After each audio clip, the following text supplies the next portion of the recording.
Yes, brother. Hi, Dr. Sebi. I have a son who plays college football, and if he were to stop eating protein, there's that chance that he might lose weight.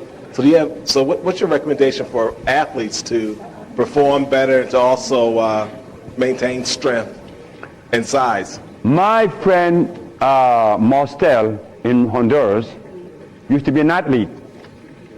I couldn't be an athlete because I had asthma. I never played sports. He did. And now he walked like this.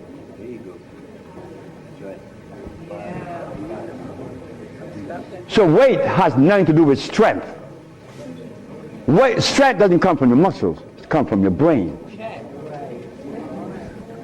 If the brain is able to produce enough electricity to supply those muscles, you would pick up, like the Russian did, 625 pounds. 300 pounds, couldn't do it.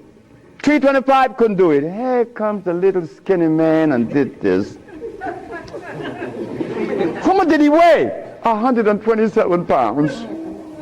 But he was receiving the maximum amount of electricity from his brain to his muscles. That is what gives you strength, not muscles.